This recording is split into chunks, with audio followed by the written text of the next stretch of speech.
अस्सलाम वालेकुम। Chapter number 1 biomolecules हमारा कंटिन्यू में, जिसमें लास्ट वीडियो में हम डिस्कस कर रहे थे लिपिड्स। लिपिड्स में हमने बात की थी about introduction, composition of lipid, energy production, structure और फॉर्मेशन ऑफ लिपिड। अब आज की वीडियो में हम डिस्कस करेंगे ग्रुप्स ऑफ लिपिड। देखो हमारी बुक में लिपिड को डिफरेंट ग्रुप्स में क्लासीफाई किया हुआ है। Like for example acyl glycerol एक ग्रुप है, फोस्फोलिपिड है, नंबर 3 वैक्सेस, नंबर 4 टर्पेनॉइड्स। ये वो ग्रुप्स हैं जिसमें लिपिड को क्लासीफाई किया है। अब ये जो ग्रुप्स हैं ये उनकी कॉम्पोजिशन के बेस पे हैं, तो वन बाय वन हम तमाम ग्रुप्स को देखेंगे। तो पहले हम बात कर रहे हैं अबाउट एसाइल ग्लिसरॉल। देखो लास्ट वीडियो में हमने बात की थी कि लिपिड बनता कैसे है। तो लिपिड की फॉर्मेशन के लिए हमें चाहिए होता है फैटी एसिड। फैटी एसिड क्या, लॉन्ग चेन कार्बोक्सिलिक एसिड। एक साइड पे कार्बोक्सिलिक एसिड का फंक्शनल ग्रुप होगा और दूसरी साइड पे कार्बन की लॉन्ग चेन होगी। ठीक है, तो हमने ले लिया फैटी एसिड प्लस अल्कोहल। जब फैटी एसिड रिएक्ट करता है अल्कोहल से तो क्या बनता है, लिपिड। ये एक जनरल इक्वेशन थी। अच्छा, अब अगर हम बात करें एसाइल ग्लिसरॉल की, तो एसाइल ग्लिसरॉल में क्या ख़ास बात है कि यहाँ पर 3 फैटी एसिड्स यूज़ हो रहे हैं। ठीक है, 3 फैटी एसिड के मॉलिक्यूल यूज़ होंगे और अल्कोहल यूज़ होगा। यहाँ पर जो अल्कोहल है इससे हम कहते हैं ग्लिसरॉल। ग्लिसरॉल एक ख़ास किस्म का अल्कोहल है जिसमें 3 OH ग्रुप्स अटैच हैं। ठीक है, ग्लिसरॉल क्या है, 3 कार्बन है, इसमें 3 OH ग्रुप्स अटैच हैं। इससे हम क्या कहेंगे, ग्लिसरॉल। तो ग्लिसरॉल एक ट्राई हाइड्रोक्सी अल्कोहल है। Try hydroxy alcohol. तो एसाइल ग्लिसरॉल में नंबर 1 हमने 3 फैटी एसिड्स लेने हैं और अल्कोहल से उसको रिएक्ट करवाना है, जैसा कि हम पहले भी कर रहे थे। बट यहाँ ख़ास किस्म का अल्कोहल है, कौन सा है, ग्लिसरॉल है। अब जब हम 3 फैटी एसिड्स को ग्लिसरॉल से रिएक्ट करवाएंगे तो रिजल्टेंट प्रोडक्ट हमें क्या मिलेगा, लिपिड मिलेगा। बट यहाँ ख़ास किस्म का लिपिड होगा क्योंकि हमने अल्कोहल ट्राईहाइड्रोक्सी लिया है और 3 फैटी एसिड लिए हैं। तो यहाँ पर जो हमें लिपिड मिलेगा इसे हम कहेंगे असाइल ग्लिसरॉल। तो असाइल ग्लिसरॉल भी एक ख़ास किस्म का लिपिड है जो कैसे बनता है, जब 3 फैटी एसिड और एक ग्लिसरॉल का मॉलिक्यूल आपस में रिएक्ट करते हैं। नाउ ये रिएक्शन देखो, यहाँ पर हमने नंबर 1 3 फैटी एसिड्स लिए हैं। ठीक है, COOH कार्बोक्सिलिक एसिड है और ये R किसको शो कर रहा है, लॉन्ग चेन ऑफ कार्बन को, कि यहाँ पे कार्बन की लॉन्ग चेन अटैच है। तो लॉन्ग चेन कार्बोक्सिलिक एसिड को हम क्या कहते हैं, फैटी एसिड।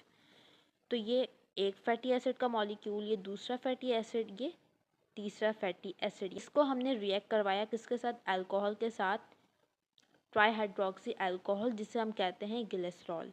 देखो यहाँ पे 3 कार्बन है, इन 3 कार्बन पे 3 OH ग्रुप्स अटैच हैं, तो ये ट्राईहाइड्रोक्सी अल्कोहल है। तो रिजल्टेंट प्रोडक्ट हमें क्या मिल रहा है, एक लिपिड मिल रहा है। इस लिपिड को हम क्या कहेंगे, असाइल ग्लिसरॉल। इसी को हम ट्राइग्लिसराइड भी कहते हैं, इसी को हम ट्राइग्लिसरॉल भी कहते हैं। अब इसके स्ट्रक्चर को देखते हैं। देखो यहाँ पर हुआ क्या, अल्कोहल ने अपना H डोनेट किया। ठीक है, यहाँ से हाइड्रोजन रिमूव हुआ अल्कोहल से, ऑक्सीजन की वैलेंसी यहाँ पे एम्प्टी हो गई। अब कार्बोक्सिलिक एसिड क्या करता है, ये अपना OH रिमूव करता है। ठीक है, कार्बोक्सिलिक एसिड ने अपना OH डोनेट कर दिया, तो यहाँ पर कार्बन की वैलेंसी भी एम्प्टी हो गई। यहाँ पर हम देख सकते हैं ऑक्सीजन और कार्बन के दरमियान बॉन्डिंग डेवलप हो गई है।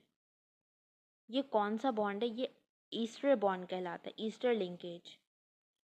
तो यहाँ पे 3 एस्टर बॉन्ड्स फॉर्म हो रहे हैं, नंबर 1 यहाँ पे, नंबर 2 एंड नंबर 3। तो ट्राइग्लिसराइड में हमें 3 ईस्टर बॉन्ड्स मिलेंगे। ये बात हमने लास्ट वीडियो में डिस्कस की थी कि जब भी कार्बोक्सिलिक एसिड और अल्कोहल आपस में रिएक्ट करेंगे प्रोडक्ट क्या मिलेगा, ईस्टर मिलेगा। ठीक है, और लॉन्ग चेन कार्बोक्सिलिक एसिड मतलब फैटी एसिड, अल्कोहल यहाँ पे क्या है, ग्लिसरॉल है। तो यहाँ पर जो लिपिड हमें मिल रहा है, ये लिपिड क्या है, एक ईस्टर है। उनमें फंक्शनल ग्रुप कौन सा मौजूद होगा, COO। ये फंक्शनल ग्रुप होता है ईस्टर का। तो लिपिड्स में हमें ये फंक्शनल ग्रुप मिलेगा क्योंकि लिपिड्स क्या हैं, ईस्टर्स हैं। अच्छा, अब यहाँ पर जो हाइड्रोजन रिमूव हुआ था और OH रिमूव हुआ था, ये आपस में रिएक्ट करके क्या बना लेंगे, वाटर बना लेंगे। नाउ एग्जांपल्स, ट्राइग्लिसराइड के एग्जांपल्स में आते हैं ऑयल्स एंड फैट्स। जितने भी ऑयल्स हैं, जितने भी फैट्स हैं, चाहे उसका एनिमल सोर्स हो या प्लांट सोर्स हो, वो तमाम किस में आएंगे? एसाइल ग्लिसरॉल में आएंगे। नाउ अब हम बात कर रहे हैं about types of acyl glycerol. Acyl glycerol दो तरह के होते हैं। Number 1 saturated acyl glycerol, number 2 unsaturated. Saturated और अनसैचुरेटेड में क्या फ़र्क है? इनमें बॉन्डिंग का फ़र्क है। सैचुरेटेड एसाइल ग्लिसरॉल में क्या होगा कि यहाँ पर जो फैटी एसिड्स हैं, फैटी एसिड्स क्या है? Long chain carboxylic acid. यहाँ पर देख सकते हो लॉन्ग चेन है कार्बोक्सिलिक एसिड की। इस लॉन्ग चेन में तमाम बॉन्ड सिंगल हैं, ठीक है। तो सैचुरेटेड एसाइल ग्लिसरॉल में जो फैटी एसिड्स होंगे, उन फैटी एसिड्स के तमाम बॉन्ड क्या होंगे? सिंगल बॉन्ड होंगे। सैचुरेटेड में हमें क्या मिलेगा? तमाम सिंगल बॉन्ड्स मिलेंगे। और अगर हम बात करें अबाउट अनसैचुरेटेड एसाइल ग्लिसरॉल की, तो अनसैचुरेटेड में जो फैटी एसिड्स होंगे, इन फैटी एसिड्स में हमें डबल बॉन्ड्स मिलेंगे। ना यहाँ पर डायग्राम में देखो सैचुरेटेड फैटी एसिड है, सैचुरेटेड है मतलब ये सैचुरेटेड एसाइल ग्लिसरॉल बनाएगा। इस सैचुरेटेड फैटी एसिड में तमाम कार्बन कार्बन बॉन्ड्स कौन से हैं? सिंगल बॉन्ड है। इस बॉन्ड को नहीं देखना है तो फंक्शनल ग्रुप का बॉन्ड है ना, हमने बात करनी है अबाउट कार्बन कार्बन बॉन्ड। तो यहाँ पे कार्बन कार्बन तमाम बॉन्ड्स क्या हैं? सिंगल बॉन्ड है। अब आ जाओ अनसैचुरेटेड फैटी एसिड में। अनसैचुरेटेड फैटी एसिड क्या बनाएगा? Unsaturated acyl glycerol. यहाँ पर देखो हमें कार्बन कार्बन में डबल बॉन्ड मिल रहा है, तो ये क्या हो गया? अनसैचुरेटेड। एक डबल बॉन्ड भी हो सकता है, एक से ज़्यादा डबल बॉन्ड भी हमें मिल सकते हैं।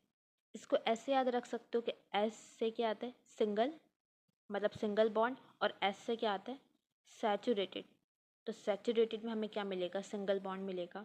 अच्छा, यहाँ पे जो सैचुरेटेड एसाइल ग्लिसरॉल है ये हमें रूम टेम्परेचर पे सॉलिड फॉर्म में मिलता है, और जो अनसैचुरेटेड एसाइल ग्लिसरॉल है ये हमें रूम टेम्परेचर पे लिक्विड फॉर्म में मिलता है। सैचुरेटेड एसाइल ग्लिसरॉल के एग्जाम्पल में हमारे पास आता है फैट्स। जितने भी फैट्स हैं वो क्या है? Saturated acyl glycerol. और अनसैचुरेटेड के एग्जाम्पल में हमारे पास आते हैं ऑयल्स। जितने भी ऑयल्स हैं ये क्या है? अनसैचुरेटेड फैटी एसिड से बने हुए अनसैचुरेटेड एसाइल ग्लिसरॉल में आते हैं। इसका एक रीज़न आता है एग्ज़ाम में। रीज़न ऐसे आता है कि हमें कोई भी दो एग्जांपल्स दी जाती हैं, लाइक हमें दिया गया for example butter and oil. हमें ये कहा जाएगा कि बटर रूम टेम्परेचर पे सॉलिड होता है और ऑयल रूम टेम्परेचर पे लिक्विड होता है। तो ऐसा क्यों है? तो इसका रीज़न ये होता है क्योंकि बटर क्या है? सैचुरेटेड फैटी एसिड से बना हुआ है। ये सैचुरेटेड एसाइल ग्लिसरॉल है, इसीलिए बटर रूम टेम्परेचर पे क्या होगा? हमें सॉलिड फॉर्म में मिलेगा। जबकि ऑयल की अगर हम बात करें तो ऑयल में अनसैचुरेटेड फैटी एसिड्स हैं, ऐसे फैटी एसिड्स जिसमें डबल बॉन्डिंग मौजूद है। ऑयल किस में आता है? अनसैचुरेटेड एसाइल ग्लिसरॉल में आता है। तो इसी वजह से ऑयल हमें रूम टेम्परेचर पे क्या मिलता है? लिक्विड मिलता है। नाउ नेक्स्ट है फोस्फोलिपिड। फोस्फोलिपिड में हमें क्या मिलेगा? दो फैटी एसिड्स और ग्लिसरॉल। इसके साथ हमें फोस्फेट ग्रुप भी मिलेगा। देखो नाम से पता चल रहा है लिपिड है और इसके साथ फोस्फेट ग्रुप अटैच है। लिपिड मीन्स यहाँ पे फैटी एसिड हो गया और ग्लिसरॉल हो गया, उसके साथ क्या अटैच है? फोस्फो, मतलब यहाँ पे फोस्फेट ग्रुप अटैच है। और फोस्फोलिपिड के स्ट्रक्चर में फोस्फेट के साथ कोलिन भी अटैच होता है। कोलिन एक नाइट्रोजीनस कंपाउंड है। देखो इसका स्ट्रक्चर भी बिल्कुल सेम है एसाइल ग्लिसरॉल से, बस यहाँ पे डिफरेंस क्या है कि एसाइल ग्लिसरॉल का एक फैटी एसिड रिप्लेस हो गया यहाँ पे फोस्फेट और कोलिन से, बाकी तमाम चीज़ें सेम है। ये कंपाउंड लिपिड है। कंपाउंड लिपिड पे हमने बात की थी लास्ट वीडियो में कि कंपाउंड लिपिड ऐसे लिपिड्स होते हैं जिसमें फैटी एसिड और अल्कोहल के साथ हमें कोई और ग्रुप भी मिल रहा होता है, जैसे कि यहाँ पे है फोस्फेट ग्रुप। तो उन लिपिड्स को हम कहते हैं कंपाउंड लिपिड्स। और इसके साथ दूसरी टर्म थी सिंपल लिपिड। सिंपल लिपिड में क्या था? सिर्फ फैटी एसिड्स होंगे और अल्कोहल होगा। नाउ अब आ जाओ फोस्फोलिपिड के स्ट्रक्चर पे। तो हमने बात की फोस्फोलिपिड में सबसे पहले दो फैटी एसिड्स होंगे। अगर हम इस डायग्राम में देखें तो ये जो ऑरेंज कलर से हाईलाइट हुआ हुआ स्ट्रक्चर, ये क्या है? फैटी एसिड्स हैं।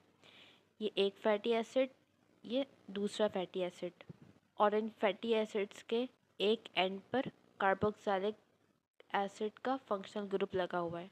और दो फैटी एसिड्स के साथ हमें क्या मिलता है? ग्लिसरॉल। तो यहाँ पर जो ये कार्बन की चेन है ये क्या है? ग्लिसरॉल है। यहाँ से OH रिमूव हो चुका है क्योंकि बॉन्डिंग डेवलप हुई है।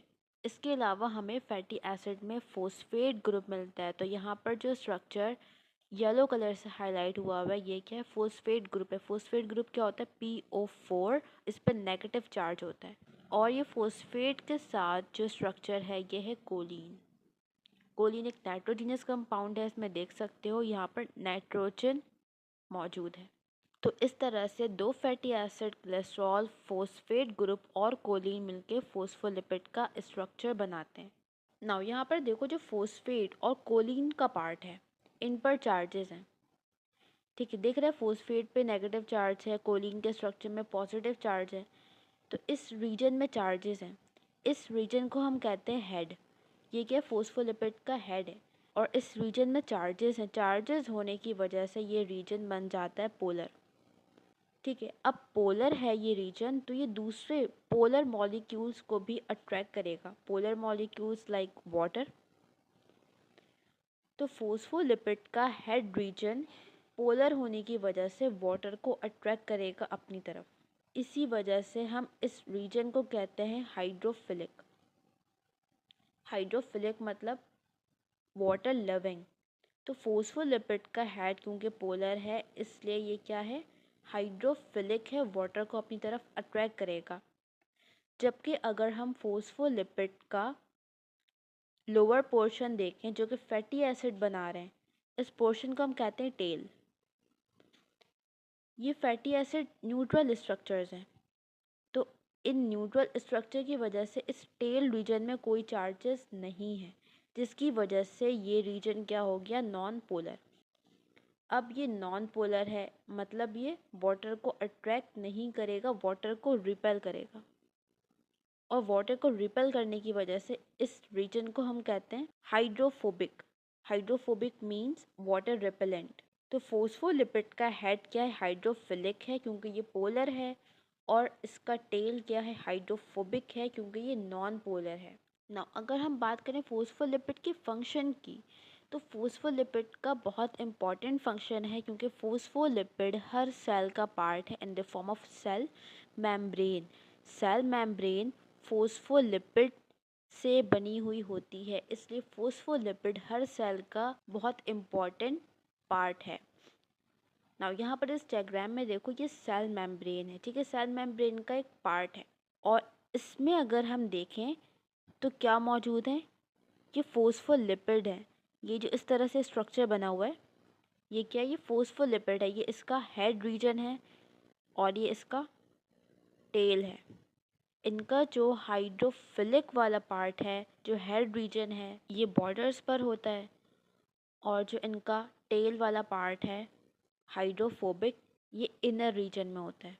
अब ये जो सेल मेम्ब्रेन है ये बहुत से इंपॉर्टेंट फंक्शन परफॉर्म करती है सेल में, लाइक ट्रांसपोर्टेशन। फॉर एग्जांपल कोई भी मॉलिक्यूल है जो यहाँ पर सेल के बाहर मौजूद है, इसने सेल के अंदर आना है, तो इसे क्या करना होगा? इस सेल मेम्ब्रेन को जो कि फोस्फोलिपिड से बनी है इसे क्रॉस करना होगा। तो सेल मेम्ब्रेन एक मीडियम प्रोवाइड कर रही है ट्रांसपोर्टेशन का, जिसके ज़रिए मॉलिक्यूल्स सेल के आउटर रीजन से कहाँ आ सकते हैं? इनसाइड। इसके अलावा सेल मेम्ब्रेन परमिएबिलिटी मेंटेन रखती है। सेल की परमिएबिलिटी का मतलब है कि सेल मेम्ब्रेन कुछ चीज़ों को अलाउ करती है कि वो इससे पास हो जाए और कुछ चीज़ों को अलाउ नहीं करती। सेल मेम्ब्रेन किससे बनी है? लिपिड से, फोस्फोलिपिड से।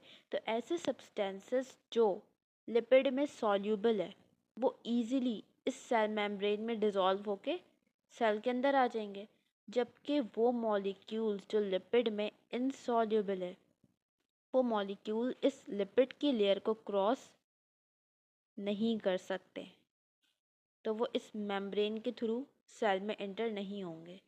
तो इस तरह से सेल मेम्ब्रेन का रोल होता है सेल की परमिएबिलिटी को मेंटेन रखने में। और सेल मेम्ब्रेन में भी ये फंक्शन कौन परफॉर्म कर रहा है? फोस्फोलिपिड्स।